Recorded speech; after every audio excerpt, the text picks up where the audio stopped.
Aujourd'hui, je vais te parler d'un décalage énorme. Un décalage entre ce qu'on apprend en DCG ou DSCG et ce qu'on vit réellement en cabinet d'expertise comptable. Parce que oui, tu peux avoir 14 ou 15 en comptabilité approfondie et être complètement perdu ton premier jour en cabinet. Et ça, personne ne te le dit. Dans cette vidéo, je vais t'expliquer pourquoi il y a ce décalage, ce qu'on ne t'apprend pas en études, les erreurs que font beaucoup d'étudiants brillants et surtout comment prendre une vraie avance professionnelle dès maintenant. Si tu es en BTS-CG, DCG, DSCG ou jeune collaborateur, reste jusqu'à la fin. En études, on te donne des cas propres. Les factures sont bien classées, les montants sont cohérents, les dates sont correctes, les écritures sont logiques. Tu appliques une méthode, tu passes une écriture, tu obtiens un résultat. En cabinet, tu récupères 300 pièces déposées en vrac, des factures en double, des devis à la place des factures, des paiements sans justificatif, un client qui te dit « ça doit être bon ». Et là, ton 15 en compta ne t'aide plus. Parce que la vraie compétence n'est pas de savoir passer une écriture. La vraie compétence, c'est de savoir détecter un problème. Par exemple, tu vois une caisse créditrice. En études, ça n'arrive jamais. En cabinet, ça arrive. Tu vois un fournisseur débiteur depuis 8 mois. Tu vois une créance client qui ne bouge pas.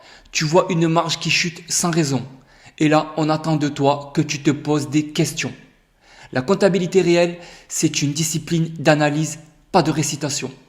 En DCG, DSCG, tu travailles par matière, comptabilité, fiscalité, droit, finance. En cabinet, tout est lié. Un exemple simple. Le chiffre d'affaires augmente fortement. Très bien. Mais si la marge diminue, la trésorerie baisse, les dettes fournisseurs explosent, alors il y a peut-être un problème. En cabinet, tu dois relier les informations. Autre exemple, un client investit dans un véhicule. Ce n'est pas juste une immobilisation. Ça implique amortissement, impact sur le résultat, impact fiscal, impact sur la trésorerie, parfois sur la TVA, parfois sur les charges sociales si c'est un dirigeant. La vraie comptabilité est transversale et ça, peu d'étudiants sont entraînés à le faire. Je vais être très clair. Un débutant qui réussit vite en cabinet n'est pas forcément le plus fort en théorie. C'est celui qui pose des questions intelligentes, structure son dossier proprement, comprend la logique des cycles, sait synthétiser. La capacité à rédiger une note claire est une compétence énorme. Un chef de mission doit pouvoir lire ta synthèse et comprendre le dossier en 2 minutes. Si tu expliques, le chiffre d'affaires progresse de 12% suite à de nouveaux contrats, la marge reste stable, la trésorerie baisse en raison d'un allongement du délai client. Là, tu montres que tu comprends. Ce n'est pas plus de la technique, c'est du raisonnement. Beaucoup d'étudiants très forts font les mêmes erreurs. Ils veulent que tout soit parfait. Ils passent 2 heures sur un détail non significatif. Ils bloquent au lieu d'avancer. Ils oublient la notion de seuil de signification. En cabinet, tout n'a pas le même poids. Une erreur de 50 € dans un dossier à 2 millions de chiffre d'affaires n'a pas le même impact qu'une erreur de 50 000 €. La maturité professionnelle, c'est comprendre la priorité. C'est accepter que la perfection absolue n'existe pas. Si tu veux être au-dessus de la moyenne, fais ça. Apprends la logique par cycle, pas juste les chapitres du DCG. Analyse des balances. Prends une balance réelle. Regarde les variations N, N-1. Pose-toi des questions. Entraîne-toi à rédiger des synthèses.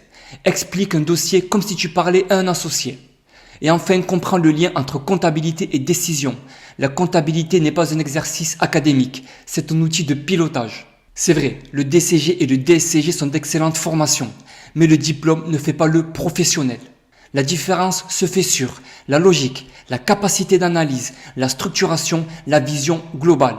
Si tu arrives en cabinet avec cette mentalité, tu prendras 2 à 3 ans d'avance. Et si tu veux apprendre la méthode concrète avec les cycles, les contrôles, la synthèse comme en cabinet, c'est exactement ce que je développe dans le club comptable Premium. Le lien est en description et abonne-toi si tu veux progresser sérieusement en comptabilité.